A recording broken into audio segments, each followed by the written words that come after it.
Hey there, crafty friends. This is Jen, and welcome to Katahdin Crafts' very first instructional card video. Today I'm primarily working with Trinity Stamps.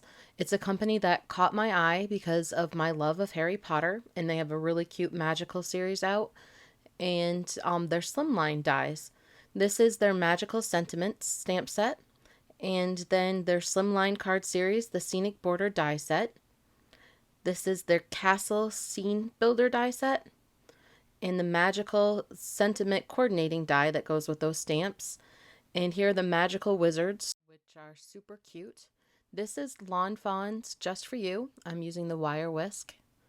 And then Mama Elephants on Picnic with Friends for their cupcakes. And then these dies are from Trinity's Slimline series. Two different sets, the stitched card panels and windows, and then the scalloped card panels and banners. I used both of the big dies in those sets.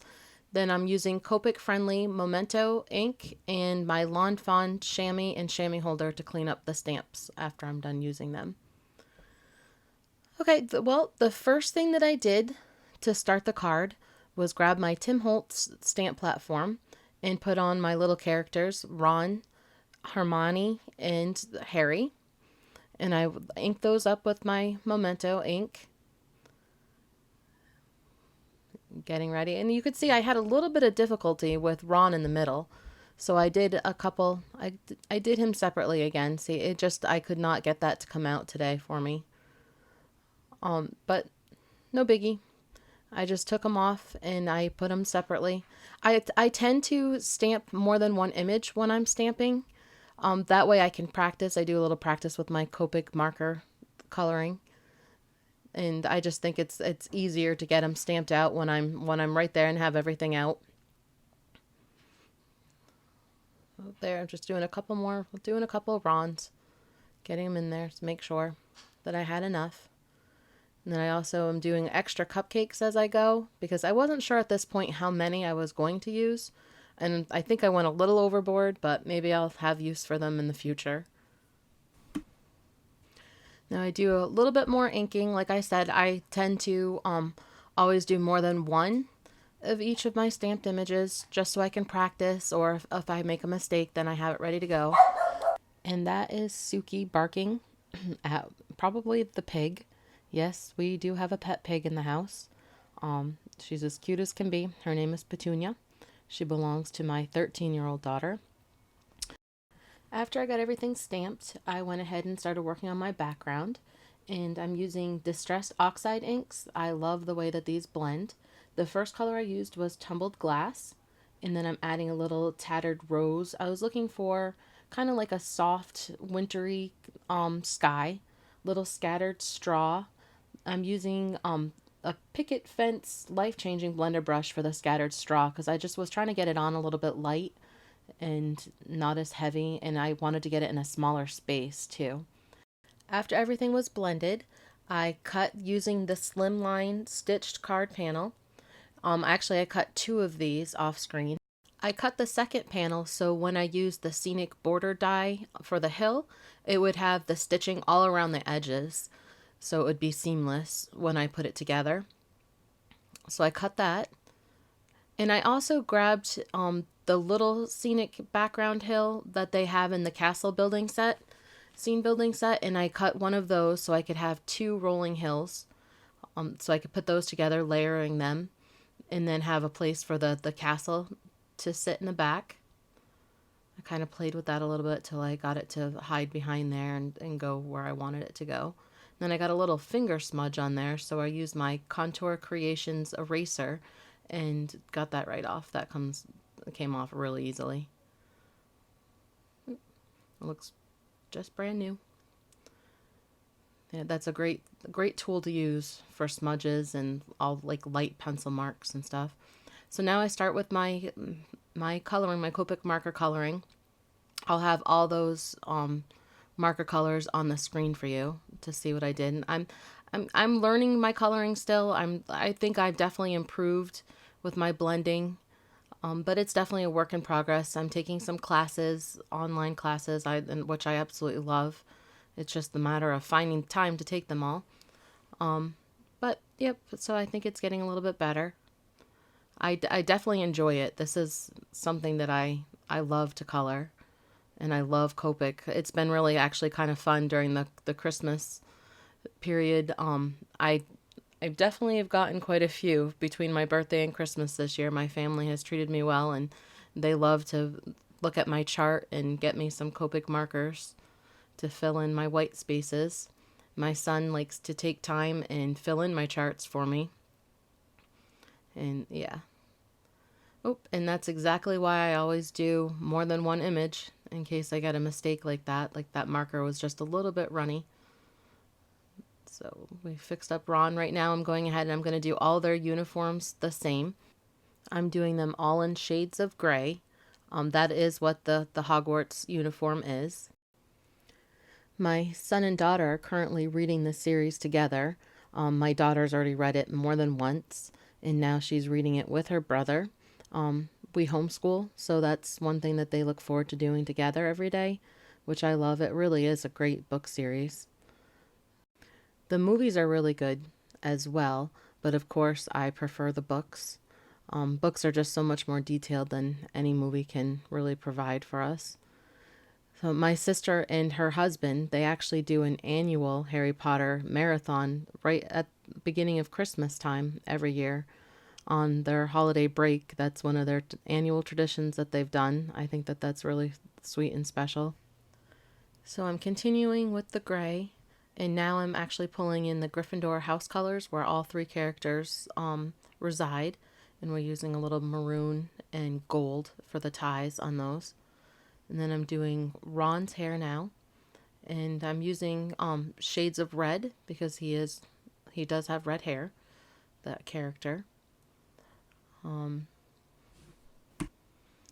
So I started with his complexion. I did a little bit lighter for Ron than I did the other two characters, just because I'm thinking that, red hair generally has a little bit more pale of a complexion. Now I'm doing the wire whisk.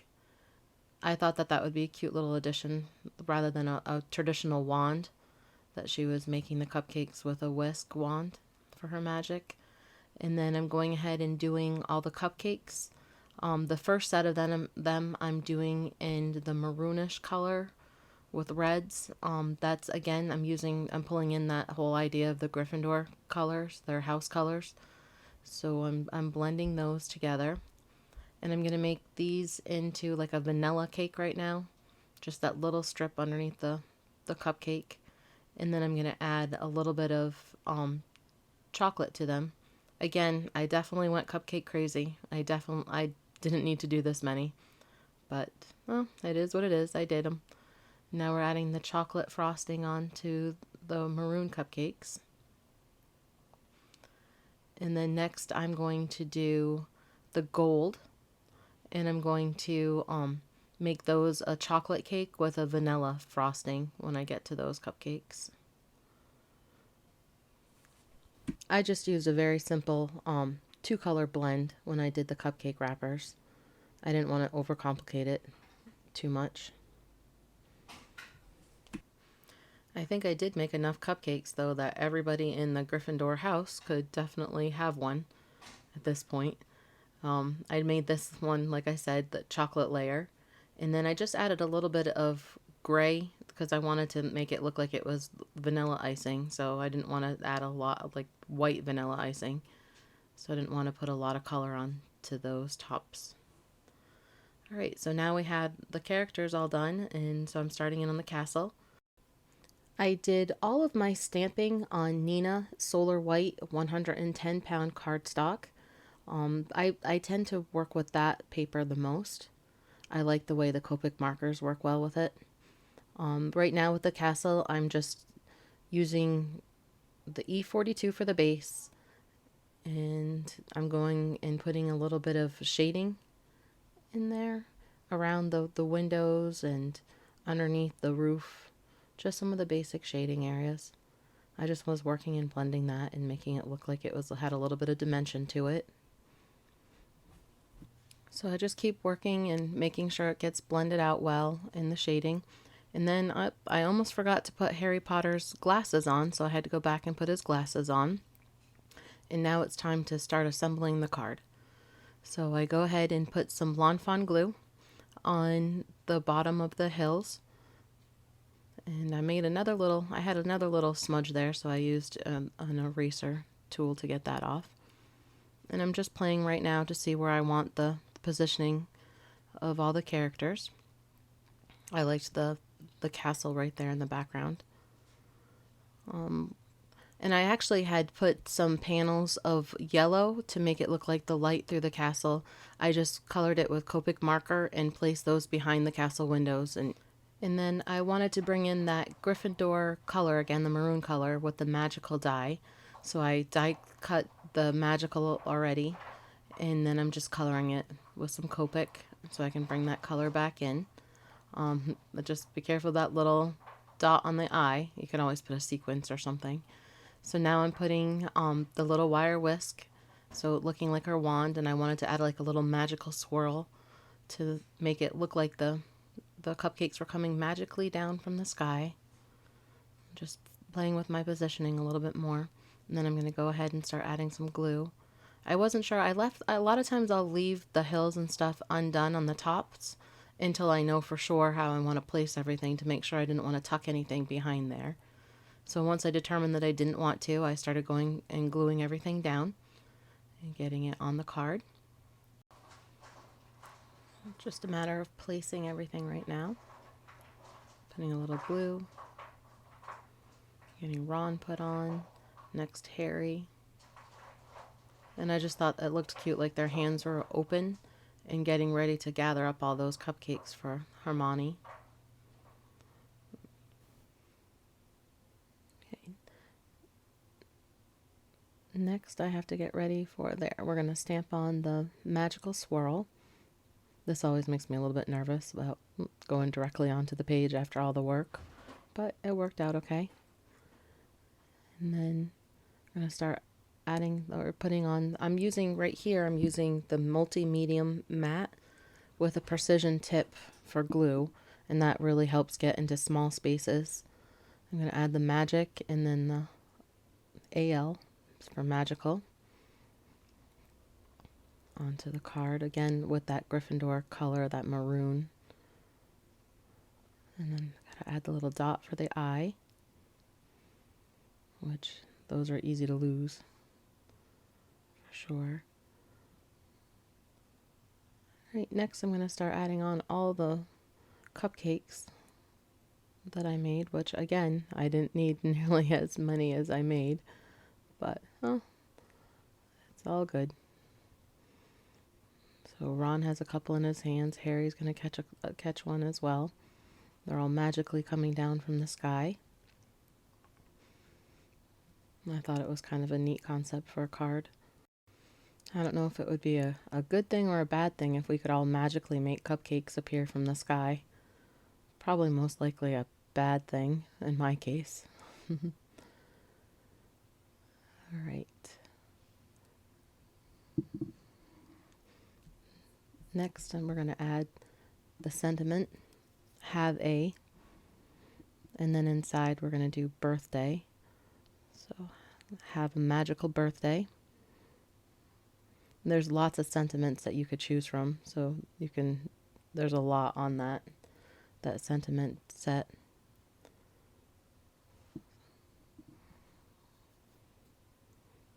And then we're going to add a few little magical sparkles.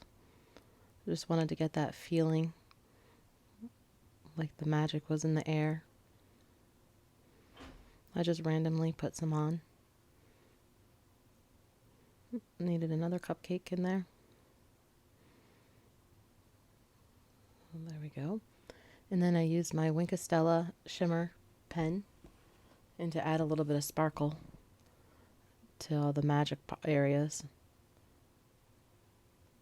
Little magic sparkles. And then I decided, because the cupcakes were also magical, that I would add a little shimmer to those. I love shine anyway. I just did a couple layers to make sure that it would really pop up in that swirl. It's a little hard to see in the light. the lighting on the camera. And then I wanted to bring in those Gryffindor colors again. So on the scallop background, I just went ahead and I just did a very rough, knowing that it was going to be pretty much covered with the card top. I just did a rough line around with the YR24. Then I went around the edges again with that maroon color. And just a quick little coloring. I didn't fuss with it. I didn't shade. I just went, or blend. I just went ahead and just did a quick covering, which I think worked. So pretty much the whole time that I was making the card, I had a 6-man Nerf gun war going on around me in the house. The kids have some friends over, so that made my day a little interesting. So now we just have to take the card top and put it on the frame that I created. I used some double-sided tape. In hindsight, I wish that I had just used my lawn fawn just to give me a little bit more wiggle room when I placed that, but it all worked. And now I made a card base for it.